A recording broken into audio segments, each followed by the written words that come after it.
প্রিয় শ্রোতা, আসসালামু আলাইকুম। আজ আমি বাংলাদেশের দুইজন সেনাপতি ও বাংলাদেশ শীর্ষক খুব স্বল্প পরিসরে কিছু কথা বলতে চাই। একজন হচ্ছেন মেজর জিয়াউর রহমান, আর একজন হচ্ছেন বর্তমান সেনাপতি লেফটেন্যান্ট জেনারেল ওয়াকুজ্জামান সাহেব।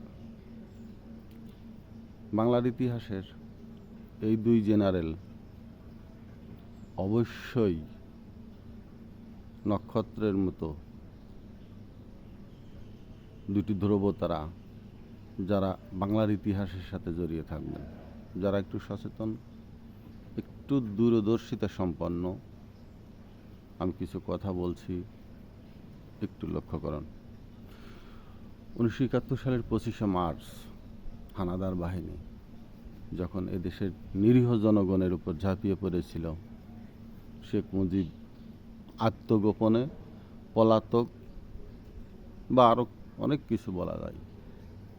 সাধারণ মানুষ দিক বিদিক দিশেহারা, তাদের নেতৃত্ব নেই।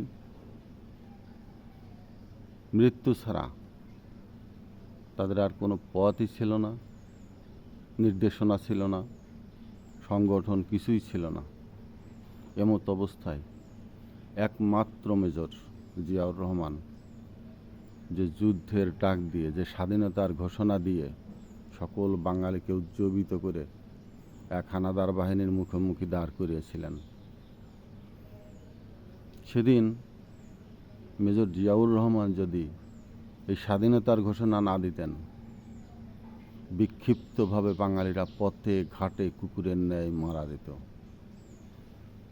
যারা একটু বুঝবেন সেই পরিস্থিতিতে কিভাবে মেজর জিয়া এত বড় একটি দেশের স্বাধীনতা সংগ্রামকে ট্যাকেল দিয়ে নিজে যুদ্ধ করে দেশকে স্বাধীন করেছিলেন। শুধু দেশ স্বাধীনই নয়, দেশকে স্বাধীন করে দেশের শৃঙ্খলা ফিরিয়ে সকল সৈনিককে নিয়ে তিনি নিজেও ক্যান্টনমেন্টে ফিরে গিয়েছিলেন। তিনি ইচ্ছা করলে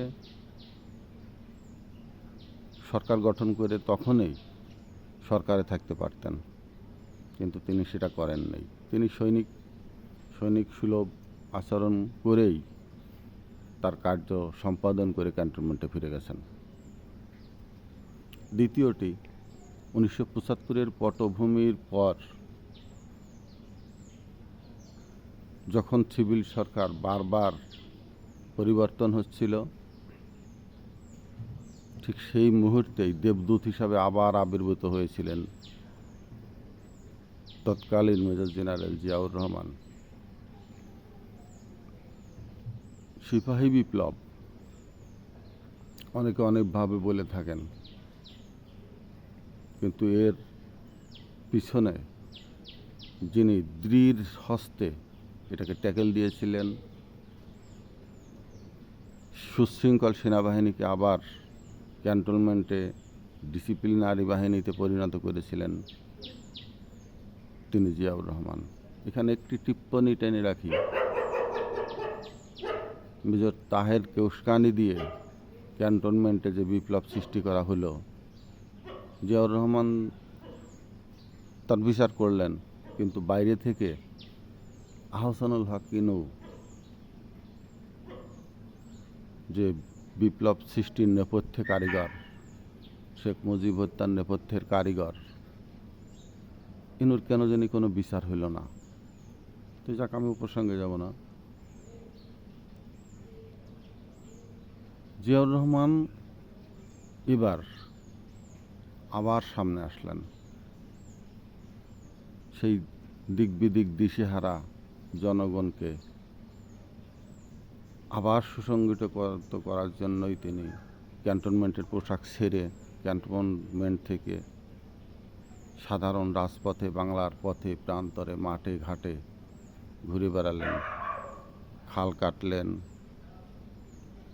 পানি আবদ্ধ করলেন, চীন থেকে ইরি ধান বীজ এনে বাংলার মাটিকে সবুজে শোভান্বিত করে সেই সবুজের পাতায় তিনি সোনালি ধানের দোল দোলালেন। তাই জিয়া মানে ধানের শীষ। জিয়াউর রহমান এসেই বাংলার মানুষকে এক মুঠো ভাতের মুখ দেখালেন। তার আগের কি পরিস্থিতি, 69, 71, 72, 73, 74-এর দুর্ভিক্ষ, তৎকালীন মানুষ, আমাদের সময়ের মানুষ, তাদের স্মৃতিতে এখনো উদীয়মান। এই বাংলার দুর্দিনের এক সেনাপতি আর বর্তমান 5ই আগস্টের কিছু আগে বা পরে আর এক সেনাপতি লেফটেন্যান্ট জেনারেল ওয়াকিউজ্জামান, স্যালুট স্যার আপনাকে।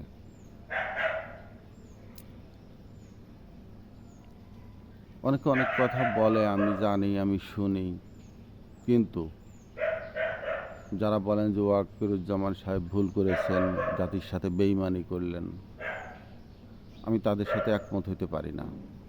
আমি তাদের বলি, আপনারা চোখের দেয়ালের ওপাশে দেখতে পান না, আপনারা আপনাদের পিছনকে দেখতে পারেন না, আপনারা আজকে বসে আগামীকালকে দেখতে পারেন না। যদি তাই পারেন, আমার সাথে কয়েকটি কথা একমত হবেন কিনা ভেবে দেখেন। প্রধানমন্ত্রী একজন মহিলা, একজন নারী। বাংলাদেশ ইসলামিক রাষ্ট্র না এককভাবে, যেমন ইরান, কিন্তু ধর্মপ্রাণ মুসলমান বাংলাদেশের জনগণ। যদি তিনি শেখ হাসিনাকে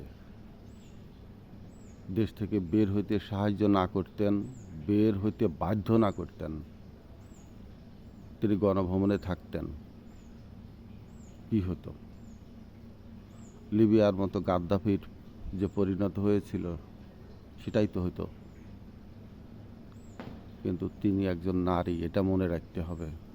তাকে নিয়ে পরবর্তীতে যেসব কথা হতো, কীভাবে মারল, কোথায় মারল, মারার আগে কি কিছু হয়েছিল কি না, তার পোশাক আশাক যখন ট্রেনে ছিঁড়ে ফেলতো, সেটা যদি ভিডিও হতো। আমি মনে করি শেখ হাসিনাকে বের হইতে দিয়ে পুরা জাতিকে একটা কলঙ্ক মুক্ত করেছেন ওয়াকারুজ্জামান সাহেব। দ্বিতীয়ত, আজকে আমরা যে সুফলটা পাচ্ছি, আন্তর্জাতিক আদালত কেস নিচ্ছেন, আমাদের দেশে আসছেন, বিচার হবে, অনেকগুলো বিচার হবে। শেখ হাসিনাকে যদি স্বদেশে হত্যা করা হতো, আন্তর্জাতিক আদালত এদেশে আসতো না।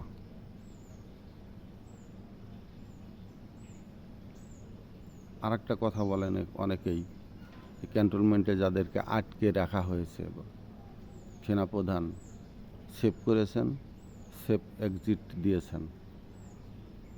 এই খুনোখুনি, রাহাজানি, হত্যা, রক্তপাত যেটা হলো, এবং এর দীর্ঘ সূত্রায়িত বিচার কার্যক্রম প্রক্রিয়া শুরু হবে।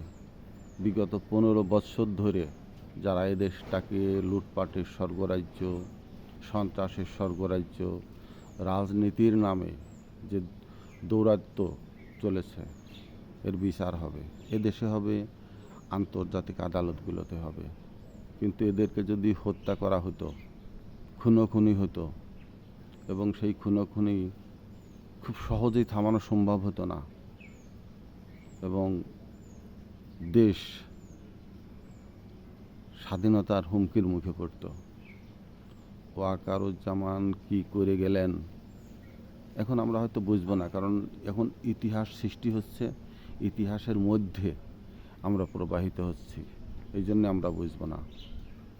কিন্তু আমরা যখন থাকবো না, ভবিষ্যৎ প্রজন্ম যখন ইতিহাস পড়বে, তখন বুঝবে আজকে ওয়াকারুজ্জামান সাহেবের ভূমিকা কত প্রশংসনীয়। বেঁচে থাক বাংলাদেশ সেনাবাহিনী। বারবার এদেশের দুর্যোগ দুর্দিনে এগিয়ে আসুক, এই প্রত্যাশা রেখে আজকের মতো শেষ করছি। আসসালামু আলাইকুম।